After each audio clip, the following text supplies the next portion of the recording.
کیا بات ہے. اچھا مفتی صاحب, ڈپریشن کا مرض بھی بہت زیادہ عام ہے, ہر دوسرا بندہ ڈپریسڈ ہے. اس کا کوئی وظیفہ ڈپریشن ختم ہو جائے, یا پہلے ڈپریشن کی وجہ کو ختم کرے؟ دیکھ, ڈپریشن کی جو بیسک اور بنیادی وجہ ہے نا, وہ غم اور پریشانی ہے. آج کل کے اور حالات شاید حالات صرف پاکستان نہیں حضرت, پاکستان سے جو باہر ہے وہ زیادہ پریشان ہے. ٹھیک ہے, ان کو سیکیورٹی کے مسئلے نہیں ہیں, مال کے وحشت کا مسئلے نہ ہو, لیکن ڈپریشن باقاعدہ اگر میں یہ کہوں کہ عالمی مسئلہ ہے تو شاید غلط نہ ہو. اور خودکشی کا جو رجحان بڑھتا جا رہا ہے اس کی وجہ بھی ڈپریشن ہے, صحیح. غم ہے, پریشانی ہے. تو بیسک جو بنیادی وجہ ہے وہ غم اور پریشانی ہے. وظیفہ تو وظیفہ, اس کا طریقہ وظیفہ بہت آسان ہے, اور یہ باقاعدہ حدیث پاک میں اس کے فضائل بیان کیے گئے.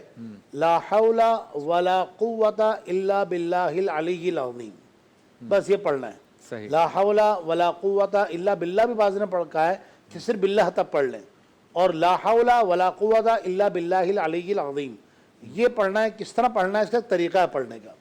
طریقہ یہ ہے کہ آپ نے پیشانی پر سیدھا ہاتھ رکھنا ہے, آنکھ کو بند کر لیں, اپنی پیشانی پہ ہاتھ رکھنا, میں الٹا ہاتھ رکھ دیتا ہوں, میں آپ نے سیدھا رکھنا ہے تاکہ آپ کو کیمرے میں نظر آئے. آنکھیں بند کر لیں, اور آپ نے 101 مرتبہ, یا 101 مرتبہ ٹائم نہیں ملتا تو کم از کم 21 مرتبہ لا حول ولا قوت الا باللہ العلی العظیم.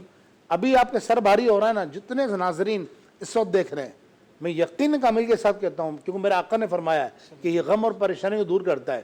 اسی وقت آپ بے وضو ہیں یا خواتین مخصوص ایام میں, ہر حالت میں پڑھا جا سکتا ہے. اسی وقت آپ پیشانی پہ ہاتھ رکھیں, لا حول ولا قوت الا باللہ 21 مرتبہ پڑھیں, اسی وقت آپ کا سر ہلکا ہو جائے گا. 21 بار 21 بار 21.